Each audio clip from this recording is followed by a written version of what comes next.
Hello everyone, कैसे हैं आप सब। उम्मीद करती हैं आप सब ठीक होंगे। आज के करंट अफेयर सेशन में आपका स्वागत है। आज हम बात करने वाले हैं अवार्ड्स एंड ऑनर 2023 पुरस्कार और सम्मान 2023 के बारे में, जो पूरी जनवरी तक की अपडेटेड लिस्ट है, क्योंकि जनवरी में ही 26 जनवरी के दिन, रिपब्लिक डे के दिन, ये पूरे अवार्ड्स घोषणा की गई थी। ठीक है, तो जो 26 जनवरी हुआ था इस बार का 74वां 74 नंबर का हुआ था गणतंत्र दिवस, उसकी पूर्व संध्या पर पद्म पुरस्कारों की घोषणा कर दी गई थी। ठीक है, और उसी से पहले 25 जनवरी की शाम को कुल 106 पद्म पुरस्कारों को ऐलान कर दिया गया था, जिसमें 6 पद्म विभूषण थे, ध्यान से सुनना, 9 पद्म भूषण थे और 91 पद्मश्री दिए गए थे। और ये सारे पुरस्कार जो होते हैं कला में, सामाजिक कार्य में, सार्वजनिक मामलों में, विज्ञान में, इंजीनियरिंग में, व्यापार में, उद्योग में, चिकित्सा में, साहित्य, शिक्षा, खेल, लोक सेवा, इन सारे विभिन्न क्षेत्रों में उनके उल्लेखनीय योगदान के लिए दिए जाते हैं। ठीक है, और पुरस्कार पाने वालों में 19 महिलाएं भी हैं। पूछा जा सकता है, क्योंकि बहुत इंपॉर्टेंट होता है ये चीज़ें, कि 19 महिलाएं भी हैं। और लिस्ट में जैसे विदेशी कह लो, एनआरआई कह लो, उनकी श्रेणी में 2 व्यक्तियों की श्रेणियां शामिल हैं।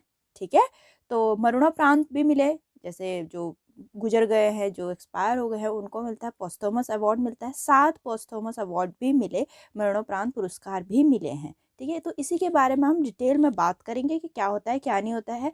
पहले मैं आपको थोड़ा बता देती हूँ कि पद्म विभूषण क्या होता है। पद्म विभूषण होता है अपना जो असाधारण, एक्सेप्शनल एंड डिस्टिंग्विश सर्विस, मतलब असाधारण और विशिष्ट सेवाओं के लिए दिया जाता है। फिर आता है पद्म भूषण, आता है जो उच्च श्रेणी की एक विशिष्ट सेवा के लिए दिया जाता है। फिर आता है पद्मश्री का नंबर, जो विशिष्ट सेवाओं के लिए दिया जाता है। ठीक है, तो ये कैटेगरी होती है, अवार्ड की 3 कैटेगरी होती है। ठीक, तो इसी को आगे बढ़ाते हुए अब हम बात करते हैं। तो सबसे पहले हम देखते हैं क्या क्वेश्चन बन रहा है। सबसे पहला क्वेश्चन है, the union ministry of home affair announce how many names for Padma Vibhushan on 25 जनवरी 2023। अब मैं आपको बताती रहूंगी तो आपको याद होते चलेगा। ठीक है, तो इसीलिए ध्यान से सुनना, बहुत इंपॉर्टेंट टॉपिक है, ऐसे 2 या 4 क्वेश्चन तो बनते ही बनते हैं। तो पहला क्वेश्चन है, केंद्रीय गृह मंत्रालय ने 25 जनवरी 2023 को पद्म विभूषण के कितने नामों की घोषणा करी। अभी मैंने बताया था 6 नामों की घोषणा करी है पद्म विभूषण में। ठीक है, पद्म विभूषण में 6 नामों की घोषणा की। और पद्म भूषण क्या होता है, जो पद्म विभूषण है अपना, मैंने अभी बताया कि पद्म विभूषण किसमें दिया जाता है, एक्सेप्शनल एंड डिस्टिंग्विश सर्विस के लिए, असाधारण और विशिष्ट सेवाओं के लिए दिया जाता है। ठीक है, जैसे कि मैंने आपको बताया पद्म अवार्ड 2023 के बारे में, कि पूरे टोटल 106 पद्म अवार्ड्स अनाउंस किए गए हैं, जिसमें 6 पद्म विभूषण है, 9 पद्म भूषण है, 91 पद्मश्री अवार्ड हैं, 7 पोस्थुमस अवार्ड ही हैं। ठीक है, अब इतने सारे याद करना तो टफ होगा, इसीलिए जो बहुत इंपॉर्टेंट है, जैसे पद्म विभूषण, पहले हम पद्म विभूषण की लिस्ट देते हैं, जो 6 है मात्र। ठीक है, सबसे पहले मिला श्री बालकृष्ण दोषी, जो कि पोस्थुमस अवार्ड मिला इनको। ठीक है, तो इसमें हमारे पोस्थुमस भी इंक्लूड हो जाएंगे, इसमें हमारे विभूषण भी इंक्लूड हो जाएंगे और भूषण भी इंक्लूड हो जाएंगे। ठीक है, तो आर्किटेक्चर के फील्ड में गुजरात से रिलेट करते हैं। दूसरा मिला श्री जाकिर हुसैन जी को आर्ट फील्ड में, जो कि महाराष्ट्र से हैं। तीसरा है श्री SM कृष्ण जी को, जो कि पब्लिक अफेयर्स में मिला, इनको कर्नाटक से रिलेट करते हैं। थर्ड मिला श्री दिलीप महाबिलेनिस को, जो कि पोस्थुमस अवार्ड है, मेडिसिन फील्ड में मिला, वेस्ट बंगाल से रिलेट करते हैं। फिफ्थ मिला श्री श्रीनिवास वर्धन को, जो कि साइंस एंड इंजीनियरिंग फील्ड में मिला, USA से रिलेट करते हैं। ठीक है, तो इससे आपको ये भी पता चल जाएगा कि NRI वगैरह के बारे में भी, जैसे कि मैंने बताया 2 NRIs को भी मिला है। ठीक है, 6 मिला है श्री मुलायम सिंह यादव, पोस्थुमस, पब्लिक अफेयर में उत्तर प्रदेश से बिलोंग करते हैं। तो ये तो 6 पद्म विभूषण की लिस्ट हो गई। चाहे तो आप इसको नोट डाउन कर लीजिए या फिर स्क्रीनशॉट ले लीजिए। ठीक है, फिर हम देखते हैं पद्म विभूषण 2023 9 अवार्ड्स मिले हैं। ठीक, 9 अवार्ड मिले हैं। जैसे सबसे पहले श्री SL भ्रैयप्पा को मिला है, लिटरेचर एंड एजुकेशन, कर्नाटक से रिलेट करते हैं। सेकंड है Shri Kumar Mangalam Birla, trade in industry, जो कि महाराष्ट्र से बिलोंग करते हैं। श्री दीपक धर, साइंस एंड इंजीनियरिंग फील्ड से मिला, महाराष्ट्र से बिलोंग करते हैं। मिस वानी जय राम, आर्ट से रिलेट करती हैं, तमिलनाडु की हैं। स्वामी चिन्ना जय्यर, जो कि स्पिरिचुअलिज्म, तेलंगाना से बिलोंग करते हैं। मिस सुमन कल्याणपुर, आर्ट से रिलेट करती है, महाराष्ट्र से हैं। श्री कपिल कपूर जी लिटरेचर एंड एजुकेशन फील्ड से हैं, दिल्ली स्टेट से बिलोंग करते हैं। मिस सुधा मूर्ति सोशल वर्कर है, कर्नाटक से बिलोंग करती है। श्री कमलेश जी पटेल स्पिरिचुअलिज्म से बिलोंग करते हैं, तेलंगाना से हैं। ठीक है, तो 9 अपने पद्म भूषण की लिस्ट हो गई। इसको भी आप चाहे तो स्क्रीनशॉट ले लीजिए या फिर कहीं पे नोट डाउन कर लीजिए। अब जो हमें 91 पद्मश्री अवार्ड मिले हैं वो तो नहीं बताना, बिल्कुल टाइम वेस्टेज हो जाएगा उसके बारे में। ठीक है, तो इसीलिए पद्म विभूषण जो बहुत इंपॉर्टेंट है, और पद्म भूषण की लिस्ट मैंने आपको बता दी, उसमें कुछ पोस्टुमस भी हैं, वो भी आप नोट डाउन कर लीजिए। ठीक, बात करते हैं। नेक्स्ट क्वेश्चन है, how many Indian have chosen by the Indian government for 17 Pravasi Bharatiya Samman award for outstanding achievement both in India and abroad in January 2023। जनवरी 2023 में भारत और विदेश दोनों में उत्कृष्ट उपलब्धियों के लिए भारत सरकार द्वारा 17वें प्रवासी भारतीय सम्मान पुरस्कारों के लिए कितने भारतीयों को चुना गया है। ठीक है, तो ये चुना गया है अपने टोटल 27। ठीक है, भारतीय सरकार द्वारा 17वें प्रवासी भारतीय सम्मान पुरस्कारों के लिए टोटल 27 भारतीयों को चुना गया है। ठीक, तो प्रवासी भारतीय सम्मान विदेशों में रहने वाले होते हैं, जो विदेश में रहते हैं लेकिन विदेश में रह के भी बहुत सर्वोच्च काम करते हैं। ठीक है, तो भारतीयों के लिए सर्वोच्च भारतीय पुरस्कार होता है प्रवासी भारतीय सम्मान पुरस्कार। एनआरआई भारतीय मूल रूप के लोग या उनकी ओर से चलाई गई कोई संस्था होगी, तो ना जैसे कोई चला रहा है, ऑर्गेनाइजेशन चला रहा है या वहाँ कोई बहुत बड़ा काम कर रहा है विदेश में रहकर, तो उनको ये पुरस्कार दिए जाते हैं। ठीक, नेक्स्ट है, how many children have been awarded the Pradhanmantri Rashtriya बाल पुरस्कार फॉर 2023 इन जनवरी 2023। जनवरी 2023 में कितने बच्चों को 2023 के लिए प्रधानमंत्री राष्ट्रीय बाल पुरस्कार से सम्मानित किया गया है। ठीक है, तो ये 11 बच्चों को सम्मानित किया गया है प्रधानमंत्री राष्ट्रीय बाल पुरस्कार से। ठीक, देखते हैं थोड़ा। प्रधानमंत्री राष्ट्रीय बाल पुरस्कार 2023 ऑर्गेनाइज किया गया था ministry of women and child development, महिला एवं बाल विकास मंत्रालय के द्वारा। प्रधानमंत्री राष्ट्रीय बाल पुरस्कार भारत में रहने वाले 5 वर्ष से अधिक और 18 वर्ष से कम आयु के लोगों को दिया जाता है, बच्चों को दिया जाता है। ठीक, प्रधानमंत्री राष्ट्रीय बाल पुरस्कार के तहत प्रत्येक पुरस्कार विजेता को एक पदक 1 लाख रुपए की नकद और एक प्रमाण पत्र दिया जाता है। ठीक है, तो ये किन क्षेत्रों में दिया जाता है, क्यों दिया जाता है बच्चों को? ये उनके इनोवेशन आइडियाज़ के लिए, उनके स्पोर्ट्स के लिए, कला के लिए, कल्चर के लिए, सोशल सर्विसेज के लिए, उनकी बहादुरी के लिए उन क्षेत्रों में दिया जाता है। ठीक, नेक्स्ट है अपना, who has crowned the ICC man emerging cricketer of the year 2022 in January 2023। जनवरी 2023 में ICC man emerging cricketer of the year 2022 के रूप में किसे ताज पहनाया गया? तो ये पहनाया गया मार्को जेनसन को। ठीक है, मार्को जेनसन को ICC man amazing cricket of the year 2022 का खिताब पहनाया गया। तो ये भी पूरी लिस्ट दे रखी है, देखो मैंने। ठीक है, पूरी लिस्ट दे रखी है कि man test cricket of the year कौन बने, बेन स्टोक्स बने, ODI cricket of the year कौन बने, बाबर आजम बने पाकिस्तान के। फिलहाल जो क्वेश्चन है वो यहाँ पर है, देखिए। ठीक है, amazing cricketer of the year Marco Jansen जो कि साउथ अफ्रीका के हैं। ठीक, और अगर हम बात करें women amazing cricket of the year भी तो बनी होंगी कोई रेणुका सिंह जो कि इंडिया की हैं। बहुत इंपॉर्टेंट है ये, आप इसकी स्क्रीनशॉट ले लीजिए, कहीं पे नोट डाउन कर लीजिए। ठीक, नेक्स्ट है, who has been awarded the para sports person of the year 2022। Para sports person of the year 2022 से किसे सम्मानित किया गया?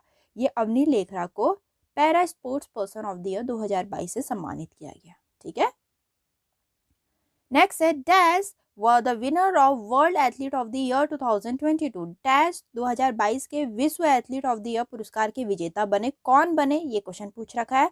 ठीक है, तो world athlete of the year award किसको मिला है? मैकलागलिन लेवरन और मोंजो डुप्लाटिन्स। ठीक है, इनको अवार्ड मिला है world athlete of the year award का। ठीक, तो ये दोनों कहाँ के हैं? तो मैकलागलिन ये तो अमेरिका के हैं, मोंडो स्वीडन के हैं। इनको world athlete of the year award 2022 से सम्मानित किया गया। ठीक, नेक्स्ट है, who has been awarded the BBC sports personality of the year for 2022 in December 2022। दिसंबर 2022 में 2022 के लिए BBC sports personality of the year से किसे सम्मानित किया गया? ठीक, तो ये किया गया बेथ मीट को। बेथ मीट को BBC sports personality of the year for 2022 से सम्मानित किया गया। और ये कहाँ के हैं? ये इंग्लैंड के फुटबॉल प्लेयर हैं। ठीक है, और इनको BBC sports personality of the year 2022 से सम्मानित किया गया। नेक्स्ट है who has been among the following has man international tennis federation world championship 2022। निम्नलिखित में से किसे पुरुष अंतर्राष्ट्रीय टेनिस महासंघ वर्ल्ड चैंपियन 2022 नामित किया गया? तो ये किया गया राफेल नडाल को। इनको मिला है men's international tennis federation world championship 2022। इसी से रिलेट कर लीजिए, तो ये मतलब टेनिस से रिलेट करते हैं, ठीक है। Next, in January 2022, who among the following has been selected for the Subhash Chandra Bose Apuda Prabandhan पुरस्कार 2023 for his work in disaster management? जनवरी 2023 में निम्नलिखित में से किसे आपदा प्रबंधन से उनके काम के लिए सुभाष चंद्र बोस आपदा प्रबंधन पुरस्कार 2023 के लिए चुना गया? ठीक है, जिसने अपना बहुत अच्छा योगदान निभाया हो किसी डिजास्टर मैनेजमेंट में, उनकी बात करते हैं। तो ये मिला है दो ऑर्गेनाइजेशन को, एक तो मिला है उड़ीसा राज्य आपदा प्रबंधन प्राधिकरण, Orissa state disaster management and authority को मिला है। दूसरा मिला है लुंगलेई फायर स्टेशन मिजोरम। इन दोनों स्टेट को मिला, एक उड़ीसा का है, एक मिजोरम के है ऑर्गेनाइजेशन, मतलब बोथ ए एंड सी। ठीक है, डी ऑप्शन है इसका। यह पुरस्कार भारत में आपदा प्रबंधन के क्षेत्र में प्रदान किए जाते हैं, उनके योगदान के लिए दिए जाते हैं, निस्वार्थ सेवा के लिए। मतलब कि इंसान को ये ना हो मैं क्यों जाऊं यहाँ इनको लोगों को बचाने, मैं भी तो कुछ हो सकता है मुझे, तो वो निस्वार्थ, बिल्कुल सेल्फलेस, बिल्कुल सेल्फिश ना होकर वो सेवा करते हैं।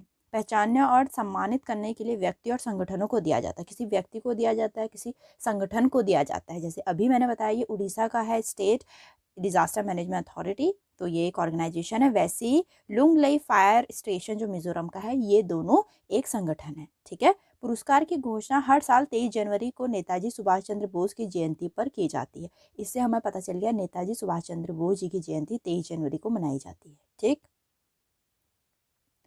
नेक्स्ट है who has named the winner of 71st annual miss universe peasant on 15 जनवरी 2023।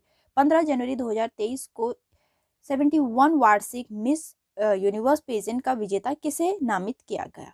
ये नामित किया गया आर बोनी गैब्रियल जी को। ठीक है, आर बोनी गैब्रियल अपनी 71वीं एनुअल मिस यूनिवर्स पेजेंट बनी है, वार्षिक मिस पेजेंट बनी है। ठीक, ये है कहाँ की? यूएसए की है। ठीक है, तो फिलहाल हम बात करते हैं, ये अवार्ड था मिस यूनिवर्स 2023 का, और कहाँ हुआ था? मैक्सिको के न्यू ऑर्लिन्स में हुआ था, 71 नंबर का था। और जीती कौन? आर बोने गैब्रियल, यूएसए की है। सेकंड रनर अप कौन रही? Miss Venezuela Amanda डुनामेल। और थर्ड कौन रही? मिस डोमिनियन रिपब्लिक, ये यहाँ से बिलोंग करती है, एंड्रीना मार्टिनेज। ठीक है, उन्हें यह ताज भारत की हरना संधू ने पहनाया, जिन्होंने 2021 का खिताब जीता था। पूछ सकते हैं क्योंकि अपनी इंडिया की ही पहनाई गई है कोई, तो पूछ सकते हैं किसने पहनाया करके। ठीक, नेक्स्ट अपना who scripted history as he won the Mrs world 2022 title after 21 years while representing India in the beauty pageant that took place in Las Vegas in दिसंबर 2022। दिसंबर 2022 में लास वेगास में आयोजित हुए सौंदर्य प्रतियोगिता में किसने भारत का प्रतिनिधित्व करते हुए 21 साल बाद मिसेस वर्ल्ड 2022 का खिताब जीतकर इतिहास ही रच दिया है? 21 साल तक इन्होंने कुछ ना कुछ पुरस्कार जीते हैं, और इस बार इन्होंने जीत लिया मिसेस वर्ल्ड 2022 जो कि लास वेगास में हुआ था। ये कौन है? ये अपनी सरगम कौशल जी हैं, बहुत आया था न्यूज़ में इनके बारे में भी। ठीक है, तो मिसेस वर्ल्ड 2022 अवार्ड था जो कि लास वेगास में हुआ था, और विनर रही अपनी सरगम कौशल जो कि जम्मू कश्मीर की हैं। ठीक है, और थर्ड रही मिसेस पॉलिनेशिया, और थर्ड रही मिसेस कनाडा। ठीक है, यहाँ के रहे कोई। तो उन्हें यह ताज अमेरिका की मिसेस वर्ल्ड 2021 साइलेंट फोर्ड ने पहनाया था। ठीक, तो जो साइलेंट फोर्ड थी ये 2021 में मिसेस वर्ल्ड बनी थी, जो पहले प्रीवियस में बन चुका है वही ताज पहनाता है। ठीक है, तो साइलेंट फोर्ड ने इनको ताज पहनाया। ठीक, next, who has named the winner of the 22nd annual Miss Earth pageant on Earth 29 at Cove Manali Okada Hotel, Paranik City? Cove Manila Okada hotel Paranaque city में 29 नवंबर को 22वें वार्षिक मिस अर्थ पेजेंट जो 22वें number का addition था, वो किसको पहनाया गया? ठीक है, उसकी विजेता कौन बनी है? उनकी विजेता बनी है मीना सुई चोई। ठीक, मीना सुई चोई ये अपनी साउथ कोरिया की हैं। ठीक है, और कहाँ पर हुआ था मिस अर्थ 2022? फिलीपींस के पैरानिक में। ठीक, Next, the Harvard Law School Center on the Legal Profession has decided to confer Hu Ham the 2022 recipient of its award for global leadership in January 2023. कानूनी पेशे पे हार्वर्ड लॉ स्कूल सेंटर ने जनवरी 2023 में वैश्विक नेतृत्व के पुरस्कार अवार्ड फॉर ग्लोबल लीडरशिप के 2022 प्राप्तकर्ता के रूप में किसे सम्मानित करने का फैसला लिया है? जस्टिस DY चंद्रचूड़ जी को। ठीक है, तो इनको ये पुरस्कार मिलेगा अवार्ड फॉर ग्लोबल लीडरशिप का। नेक्स्ट है, who has confirm with Pandit Hariprasad Chaurasia lifetime achievement award in January 2023। जनवरी 2023 में Pandit Hariprasad Chaurasia lifetime award किसे सम्मानित किया गया? तो ये अपनी प्रभा आत्रे को सम्मानित किया गया है। ठीक, तो Pandit Hariprasad Chaurasia lifetime achievement award for 2022 जो कि Prabha Atre Indian classical vocalist है किराना घराना से। ठीक है, उन्हें भारत सरकार द्वारा 3 पद्म पुरस्कारों से सम्मानित किया गया है। ठीक है, उनको कौन कौन से पद्म पुरस्कार मिला, कब कब मिले हैं वो देखते हैं। पद्मश्री 1990 में मिला था, पद्म भूषण 2022 में मिला था, पद्म विभूषण 2022 में मिला। ठीक, और इंडियन वोकलिस्ट है, वो क्लासिकल वोकलिस्ट है। नेक्स्ट है, who has been conferred with the 25th Shri Chandrashekharan Saraswati national eminence award. 25वें श्री चंद्रशेखरन सरस्वती राष्ट्रीय उत्कृष्टता पुरस्कार से किसे सम्मानित किया गया है? वेंकैया नायडू जी को सम्मानित किया गया है। ठीक, नेक्स्ट है, who has been awarded 9th Atal Samman award for his excellence in the field of science and research on 27 दिसंबर 2022। 27 दिसंबर 2022 को विज्ञान और अनुसंधान के क्षेत्र में उत्कृष्ट प्रदर्शन के लिए अटल सम्मान पुरस्कार से किसे सम्मानित किया गया है? प्रभु चंद्र मिश्रा जी को 9th अटल सम्मान अवार्ड से सम्मानित किया गया है। ठीक है, विज्ञान और अनुसंधान के क्षेत्र में। नेक्स्ट है, who has been presented 30th Eklavya Puraskar for the year 2022 on 24 दिसंबर 2022। 24 दिसंबर 2022 को वर्ष 2022 के लिए एकलव्य पुरस्कार से किसे सम्मानित किया गया है? स्वाति सिंह जी को। ठीक, तो ये 30th नंबर का था एकलव्य पुरस्कार 2022। स्वाति सिंह जो कि इंडियन साइक्लिस्ट हैं, उनको मिला ये अवार्ड। यह पुरस्कार हर साल युवा खेल प्रतिभागियों को प्रोत्साहन के लिए दिया जाता है। नेक्स्ट है, who among the following has been conferred with the prestigious doctor Kalam Seva Puraskar इन नवंबर 2022। निम्नलिखित से किसे नवंबर 2022 में प्रतिष्ठित डॉक्टर कलाम सेवा पुरस्कार से सम्मानित किया गया है? रवि कुमार सागर जी को। ठीक है, रवि कुमार सागर को डॉक्टर कलाम सेवा पुरस्कार से सम्मानित किया गया है।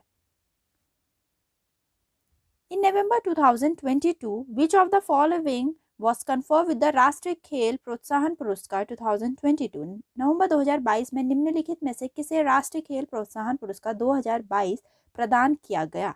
तो ये किया गया Kalinga institute of industrial technology को। ठीक है, Kalinga institute of industrial technology को राष्ट्रीय खेल प्रोत्साहन पुरस्कार 2022 से सम्मानित किया गया। ठीक, नेक्स्ट है, who has been selected for the Kuvempu Rashtriya Puraskar 2022। Kuvempu Rashtriya Puraskar 2022 के लिए किसे चुना गया? वी अन्नामलाई जी को। ठीक है, कुवेम्पु राष्ट्रीय पुरस्कार 2022 से सम्मानित किया गया। तो ये एक तमिल पोएट हैं। ठीक है, वी अन्नामलाई जी एक तमिल पोएट है। इनको कुवेम्पु राष्ट्रीय पुरस्कार 2022 से सम्मानित किया गया। यह पुरस्कार दिवंगत कवि केम्बु की स्मृति में प्रतिवर्ष प्रदान किया जाता है। ठीक है, पूछ सकते हैं कि किसकी स्मृति में, किसकी मेमोरी में दिया जाता है? पोएट कुवेम्बु की स्मृति में दिया जाता है। नेक्स्ट है, who has won the Rabindranath Tagore literary prize 2021-22। Rabindranath Tagore Sahitya Puraskar 2021-22 किसने जीता है? तो ये अपने सुदीप सेन और शोभना कुमार ने जीता है। ठीक है, सुदीप सेन एंड शोभना कुमार ने रविंद्रनाथ टैगोर लिटरेरी प्राइज 2021-22 जीता है। Next, who has become the first female cricketer to have a statue cast in her honor at Sydney Cricket Ground in Australia। Australia के सिडनी क्रिकेट ग्राउंड में उनके सम्मान में मूर्ति प्राप्त करने वाली पहली महिला क्रिकेटर कौन बनी है? आप देख सकते हो मूर्ति बनी है उनकी। तो पहली महिला क्रिकेटर कौन है? ठीक है, जिनका ऑस्ट्रेलिया के सिडनी क्रिकेट ग्राउंड में उनके सम्मान में मूर्ति प्राप्त की है उन्होंने। ठीक है, तो वो है बेलिनीटा क्लार्क, पहली महिला क्रिकेटर बनी है जिनका ऐसा बना है। ठीक है, तो तभी अपने में इंपॉर्टेंट हो जाता है। नेक्स्ट है, who has been named 2022 person of the year by Time magazine on 7 दिसंबर 2022। 7 दिसंबर 2022 को टाइम पत्रिका द्वारा 2022 का पर्सन ऑफ द ईयर किसे नामित किया गया? तो ये नामित किया गया वोलोदिमीर जेलेंस्की को। ठीक है, वोलोदिमीर जेलेंस्की को पर्सन ऑफ द ईयर सम्मानित किया गया टाइम मैगजीन के द्वारा। ठीक, तो ये यूक्रेन के प्रेसिडेंट हैं। ठीक है, और उन्हें रूस के विनाशकारी आक्रमण का विरोध करने के साहस के लिए नामित किया गया person of the year by Time magazine. ठीक, नेक्स्ट है, who has been awarded the first Rohini Nayyar prize for outstanding contribution to rural development. भारतीय विकास में उत्कृष्ट योगदान देने के लिए किसे प्रथम रोहिणी नैयर पुरस्कार से सम्मानित किया गया है? ठीक है, सेथी रिकेम संगठन को, सेथी रिकेम संगठन को। So the next question is, which of the following has won the prestigious Griha Exemplary Award Performance Award 2022? निम्नलिखित में से किसे प्रतिष्ठित गृह अनुकरणीय प्रदर्शन पुरस्कार 2022 जीता है? अब गृह क्या है? गृह की फुल फॉर्म है, एक्चुअली देख लीजिए, लिख लीजिए कहीं पर, green rating for integrated habitat assessment. ठीक है, असेसमेंट। तो ये एक नेशनल रेटिंग सिस्टम है ग्रीन बिल्डिंग्स के लिए भारत में। ठीक है, ग्रीन बिल्डिंग्स के लिए मतलब अपनी रेटेड इमारतों के लिए, तो उसमें यूडीआई ने भी भाग लिया था। यूडीआई क्या है अपना? अब यूडीआई की फुल फॉर्म आपको पता होनी चाहिए, क्योंकि अब आप लोग आधार कार्ड जब बनाते हो, यूडीआई आपने सुना होगा, unique identification authority of India. ठीक है, यूनिक आइडेंटिटी, क्योंकि हमारा जो आधार कार्ड है हमारी वो यूनिक आइडेंटिफिकेशन है, unique identification authority of India ये जीत गया इस बार। नई दिल्ली में इसका हेडक्वार्टर है, तो नई दिल्ली में जो हेडक्वार्टर है यूडीआई का हेडक्वार्टर, वो गृह एक्सप्लेनरी परफॉर्मेंस अवार्ड जीत चुका है। ठीक है, नेक्स्ट है, who among the following actress has been awarded PETA India 2022 person of the year title. निम्नलिखित में से किसे अभिनेत्री को पेटा इंडिया के 2022 पर्सन ऑफ द ईयर के खिताब से सम्मानित किया गया है? ठीक है, PETA India 2022 person of the year title किसको मिला है? आप पिक्चर से समझ गए होंगे, सोनाक्षी सिन्हा जी को। ठीक है, तो पेटा के फुल फॉर्म क्या? People for ethnical treatment of animal. ठीक, तो इसके लिए इनको अवॉर्डी बनाया गया है। नेक्स्ट है, who among the following has been honoured with economic time inspiring leader award 2022 in New Delhi on 22 November 2022। निम्नलिखित में से किसे 2022 नवंबर 2022 को नई दिल्ली में economic times inspiring leader award 2022 से सम्मानित किया गया? ठीक है, एपी थ्रेसर को economic time inspiring leader award 2022 से सम्मानित किया गया। ये भी म्यूजियम मेकर हैं। ठीक, next question is, who has been awarded Asia's inspirational leader 2022 award in London on 25 नवंबर 2022। 25 नवंबर 2022 को लंदन में एशियाई इंस्पिरेशनल लीडर 2022 पुरस्कार से किसे सम्मानित किया गया है? प्रशांत वाघ को एशिया इंस्पिरेशनल लीडर 2022 अवार्ड से सम्मानित किया गया है। नेक्स्ट है, who among the following has the ISA award 2021-22 for service to humanity, a top civilian award of Bahrain in January 2023। जनवरी 2023 में निम्नलिखित में से किसे बहरीन के शीर्ष नागरिक पुरस्कार मानवता की सेवा के लिए ISA पुरस्कार जीता है? तो ये अपने सेंडुक रोहित ने जीता है। ठीक, नेक्स्ट है, which of the following year announce the international year of millets. निम्नलिखित में से किस वर्ष को बाजरा का अंतर्राष्ट्रीय वर्ष घोषित कर दिया गया है? 2023 को बाजरा का अंतर्राष्ट्रीय वर्ष घोषित कर दिया गया। तो यहाँ तक के पूरे अवार्ड्स के बारे में था, अवार्ड एंड ऑनर के बारे में था। आपको उम्मीद करती हूँ काफ़ी पसंद आई होगी वीडियो और काफ़ी हेल्पफुल लगी होगी अपने आने वाले एग्जाम्स के लिए। तो वीडियो को लाइक करें और चैनल को सब्सक्राइब करना ना भूलें। मिलते हैं अपनी नेक्स्ट वीडियो में।